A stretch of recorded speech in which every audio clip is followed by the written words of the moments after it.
तो इन्होंने ऐसी साधनाएं की, परमात्मा मिले नहीं, आखिर में निराकार की थ्योरी बनाकर समाज में पेश कर दी, जबकि वो साकार है, सब भगवान साकार है, शरीर है, मनुष्य सदृश है।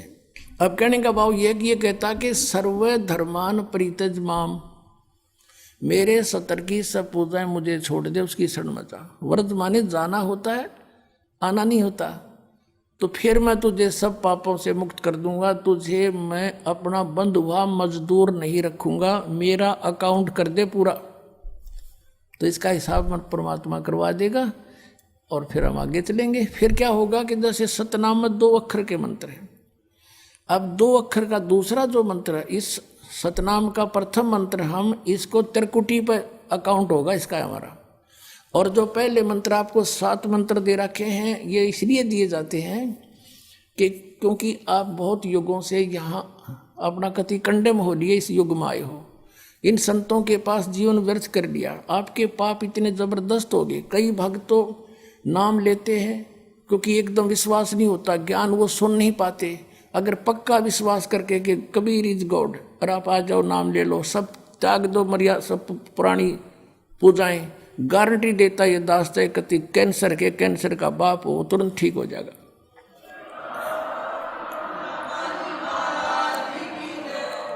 हम मार इसलिए खवा दी काल ने कि ये हमारे विश्वास ना होने देता कबीर इज गॉड, और जब तक ये नहीं होगा इतना मालिक सारा पूरा दे नहीं सकता। कह कबीर सुनो भी साधो, मैं तो हूं विश्वास में। जब तुमने ये विश्वास हो गया कबीर इज गॉड, फिर देखना, या मैं 1000 प्रमाण दिखा सकता हूं आपको, पुण्यात्मा हो जो परमात्मा की शरण में लगे हैं सच्चे, उससे उनके ऊपर कर्म की फिर मार आई है और ऐसे जीवित कर दिए। डॉक्टरों ने जवाब दे दिया था कि अब इसका कहीं इलाज नहीं, बेसिक ले जाओ, नाम ले रखा था उन्होंने, और वो अपने आप फिर स्वस्थ हो गए। भगवान किसे कहते हैं? इसको कबीर गॉड कहते हैं। तो ये प्रथम मंत्र में आपको अब ये 7 मंत्र बना के दिए जाते हैं। पहले 5 मंत्र देते थे नानक साहिब भी और परमेश्वर कबीर साहिब जी। फिर ये है 5 नाम हैं जो हमारे कमलों में ये प्रधान बैठे हैं। मूल कमल में गणेश जी, स्वाद चक्र में सावित्री ब्रह्मा जी, नाभि कमल में विष्णु और लक्ष्मी जी, हृदय कमल में शिव पार्वती जी और कंठ कमल में ये दुर्गा जी। तो ये 7 नाम इसलिए देते हम कि मान लीजिए उपदेश ले लिया और ये प्रथम मंत्र एक बार मेरे मुख से भी सुन लिया मालिक की इसकी जैसे हम देते हैं, और फिर उसकी उस सुनने के बाद साथ साथ बोल लिया और फिर भी मृत्यु हो जाती है, तब मनुष्य जीवन गारंटीड है उस व्यक्ति को, ये गारंटी देता है। और यदि उसने जाप कर लिया कुछ दिन और विश्वास ठीक रहा तो वो स्वस्थ भी होगा और इसकी इसी जीवन में आयु बढ़ती चली जाएगी, परमात्मा बढ़ाता चला जाएगा जब तक उसका मोक्ष नहीं होगा, इस जन्म में पार कर देगा आपको। तो इसलिए ये 7 मंत्र दिए जाते हैं। ये पहले वाला लास्ट वाला मंत्र आपको जन्म दिलाएगा तुरंत, मनुष्य जीवन का गारंटीड है, मृत्यु भी हो जाएगी पुण्यात्मा। इसलिए मान लीजिए किसी का कोई बीमार है, या 80% व्यक्ति दुखी आए हुए, और जो विश्वास कर लेता उनको गारंटीड बात पूछ लो, यहाँ लाखों बैठे होंगे, आ जाते हैं, सुनते रहना और सब स्वस्थ हो जाते हैं। तो ये वो परमात्मा है। तो इसलिए प्रथम मंत्र जो आपको दिए जाते हैं, इनमें ये 2 मंत्र अब कंपलसरी थे, पहले नहीं थे ये। तो इसलिए परमात्मा ने कंप्लीट कोर्स बना करके गरीबदास जी के माध्यम से हमारे तक पहुंचाया है। और जैसे आप जी किसी का कर, जैसे विदेश गए हो, स्वदेश आना है, वहाँ आपने कोई कारोबार शुरू कर रखा है, कोई फैक्ट्री वगैरह लगा रखी है और आपका ठीक से काम चला नहीं, आपका बिजली का कनेक्शन कट गया, टेलीफोन कनेक्शन कट गया, पानी का कनेक्शन कट गया, गैस कनेक्शन कट गया, पैसे बने नहीं, तो आप कंडम हो गए।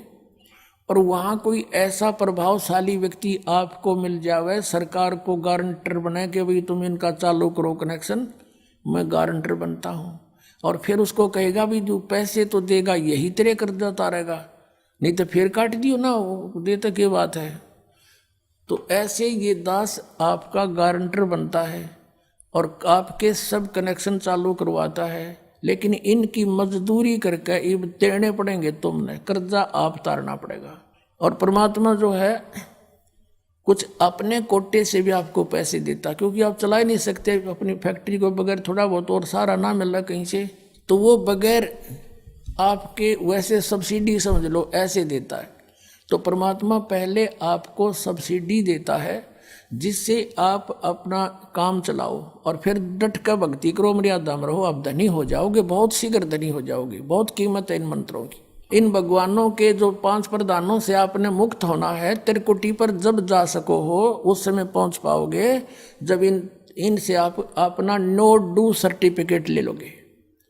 अब ये मंत्र जो 2 मंत्र फर्स्ट और लास्ट है इन 7 मंत्रों में, इसके साथ मिलने से ये मंत्र जो प्रथम जाप आप करते हो, इनका ऋण मुक्त हो जाने के बाद भी कुछ आपकी कमाई यदि बचगी तो इन 2 मंत्रों के प्रभाव से ये कन्वर्ट हो जाएगी आपकी सतलोक चालन वालिया में, इनमें से बच भी गई तय।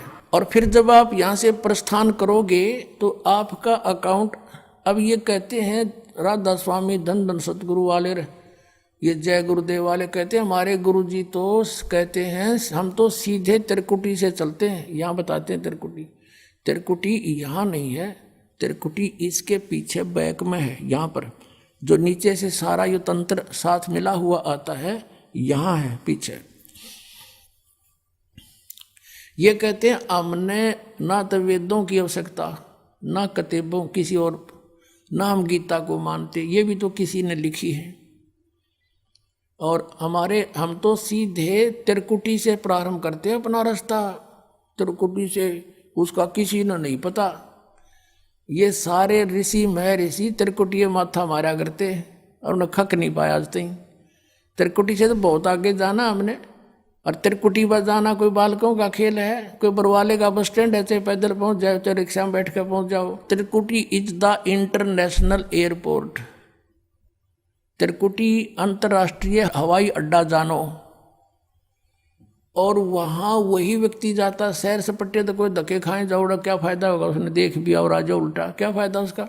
वहाँ पर केवल वही व्यक्ति जाता है जो पहले टारगेट बना चुका होता है, और उस जिस देश में जाना है उसका पासपोर्ट और यहाँ की सरकार से नो डू सर्टिफिकेट, और तब वो उस इंटरनेशनल एयरपोर्ट पर जाकर कुछ लाभ उठा सकता है। तो वहाँ से फिर आगे कैसे जाएंगे, उस त्रिकुटी पर पहुँचने के लिए तो सारा झंझट है, उस पर जाए पता फिर आप पे काम बन गया। तो त्रिकुटी पर जाने से पहले हमने इन भगवानों से नो डू सर्टिफिकेट लेने पड़ेंगे। और आपकी ये ऐसी भक्ति है, इसे ऑटोमेटिक, ये देवता है, ये कोई किसी के साथ भेदभाव नहीं करते, आपकी कमाई एग्जैक्ट लिखी पाएगी कंप्यूटर की तरह, और जो आपका ड्यू शेष होगा आपको थमा दिया जाएगा। हृदय कमल में जीव रहता है, और इसके यहाँ से फिर ये सबसे पहले इसका रास्ता है त्रिकुटी में जाने का, सबसे पहले मूल कमल में जाना पड़ेगा। मूल कमल से फिर सीधा रास्ता बनता है त्रिकुटी तक जाने का। उससे पहले गणेश जी के लोक में से गुजरना पड़ेगा, उसका एक जैसे बैरियर होते हैं प्रत्येक बॉर्डर पे, यहाँ ऐसे बैरियर हैं। वहाँ जब आप जाओगे आपके सामने आपके मस्तिष्क पर जैसे लॉकेट होता है ऐसा लगा पाएगा, और तुरंत आपको कहा जाएगा चलो आप जाओ, आपकी ये पूंजी, और वो आपके उस मस्तिष्क में ऐसे लॉकेट पे वो नो डू सर्टिफिकेट छपता चला जाएगा। फिर आगे चलोगे आप, आगे आप पहुँचोगे जब विष्णु जी के लोक में, वहाँ भी आपको ऑटोमेटिक मिलेगा, कोई बाधा नहीं मिलेगी, क्योंकि वहाँ तो चोरों को पकड़ा जाता है, सा को थोड़ा, वो देवता भी तो हैं, वो किसी के साथ जरा सी भी गड़बड़ नहीं करते। फिर ऐसे शिव के लोक में से शिव इस कमल में, हृदय कमल से फिर त्रिकुटी कंठ कमल में आएंगे, फिर हम त्रिकुटी पर पहुँचेंगे। अब त्रिकुटी पर जाने के बाद इस सतनाम के जो प्रथम मंत्र का अकाउंट वहाँ देंगे, लेकिन वहाँ पर यह काल बकवाद करवा देता है। यहाँ का जो जितने देव हैं ये अपने सतर पर कोई गलती नहीं करते, ये करवाता है। जैसे श्री कृष्ण, इसने सारे प्रयत्न किए थे कि भी युद्ध ना हो, सबसे प्रार्थना की थी दोनों पक्षों से, फिर इन्होंने देख लिया था कि ये मानना नहीं, ये तो इन मत बुद्धि भ्रष्ट हो चुकी है। और उसमें क्या था कि सब रिश्तेदार राजा आधे आधे बांटने थे उन्होंने। ये राजा को भाई जो कौरवों के पक्ष में आना चाहता है वो अपनी स्वीकृति दे दो, पांडवों के पक्ष में आना चाहता वो अपनी स्वीकृति दे दो, ऐसे कति तैयारी होगी। तब श्री कृष्ण जी ने सोचा भाई अब ये तो मेरा भी नंबर आओगा, मैं भी राजा हूं और मैं पांडवों का रिश्तेदार, क्योंकि श्री कृष्ण की बहन अर्जुन का ब्याह रखी, रिश्तेदारी पक्की, और उधर से वो चाचे ताऊ थे, कोई अलग नहीं। तो श्री कृष्ण जी ने यहां तक कह दिया कि भी एक तरफ तक मैं हूंगा, एक तरफ मेरी सेना होगी, अब मांग लियो जिसको मांगना हो। और यहां तक भी कह दिया कि मैं हथियार नहीं उठाऊंगा। अब पांडव तो मुंह धो रहे थे श्री कृष्ण पे कि सर्वशक्तिमान है, ये जो हमारी तरफ पक्ष में हो गया तो अकेला ही बहुत है। तो फिर पांडव घबरा गए थे। पांडवों ने यहां तक कह दिया था प्रभु हमें 5 गांव दिवा दो, हम युद्ध नहीं करेंगे। वो नहीं मानना था, फिर भी छोड़ो इस बात को, हम आगे लेंगे। तो फिर जब महाभारत का युद्ध हुआ, अब श्री कृष्ण ने हथियार उठाया, पहिया उठा लिया रथ का, उसको अपनी शक्ति से सुदर्शन चक्र बना दिया और उसने बहुत लाखों लोगों को काट डाला। अब ये अपने सत्र पर गलती नहीं करते ये देवता, जब तक ये न्यूट्रल रहते हैं। और जब इस काल ने इन पर प्रभाव किया, अंदर प्रवेश कर गया इसके काल, श्री कृष्ण के पाप को बनवा दिए इसके, और सुदर्शन चक्र उठवा दिया और झूठा बना दिया, वह प्रतिज्ञा भंग करवा दी। ऐसे ये त्रिकुटी पर जाकर चाल चाल है, यहां तक नहीं बोलता ये। अब वहां ये कोशिश करता है कि इसको यहां उलझा दूं। उससे पहले बहुत सी ऐसी बहुत से वहां पर त्रिकुटी तो एक बहुत बड़ा सांग है, बहुत बड़ा प्लेटफार्म है, और वहां पर कहीं पर डांस हो रहे हैं, कहीं पर दुकानें लगी हैं, औरतें खड़ी हैं नाच रही हैं, कोई अर्धनग्न शरीर में खड़ी हैं, और बहुत से वैसे सुंदर सुंदर खड़े हाथी सजे हुए।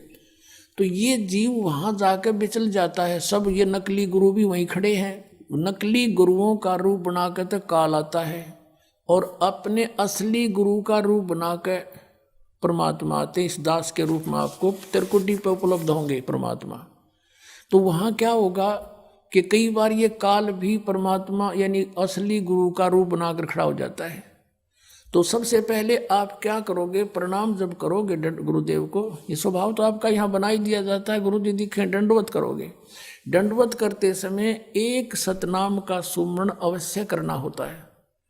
1 सेकंड, ये 10 सेकंड मुश्किल से लगती हैं। श्वास उस श्वास का सिमरण करें प्रणाम करते समय, और उठकर जब देखोगे यदि परमात्मा होंगे तो एज इट इज पाओगे, और जय काल होगा दास के रूप में तो उसका स्वरूप बदला पाओगा, ऊपर का कपड़ा हटा पाओगा, उसका असली सूरत मिल जाएगी, तो आप वहां से बच जाओगे। अब फिर क्या होगा कि फिर तुम जैसे यहाँ आप देखते हो गुरु जी आगे सारे पीछे पीछे हो लेते हो, तो वहाँ जब मृत्यु होगी आपको स्वप्ना सा दिखेगा। जैसे आप किसी ऑफिस में गए हो किसी कामवश, और वहाँ आपका काम फटाफट होता जा रहा है, नहीं होता है तो आप दुखी हो रहे हो, बार बार बैठ कर रो रहे हो, तो ऐसे ही चलेगा वो। तो वहाँ जाते ही जब आपको गुरुजी दिखेंगे, आप एकदम इसी स्वभाव से जो आपकी यहाँ रिहर्सल हो रही है, आपके अंदर जो आस्था कसक पैदा हो रही है, ये वहाँ काम आओगी आपके। तो ये सब रिहर्सल यहाँ कराई जा रही है कि गुरु को परमात्मा जानकर ये सब क्रियाएं करो, तो वहाँ ये आपके काम आऊँगी, वहाँ अपने यूज होंगी ये सारी फार्मूले।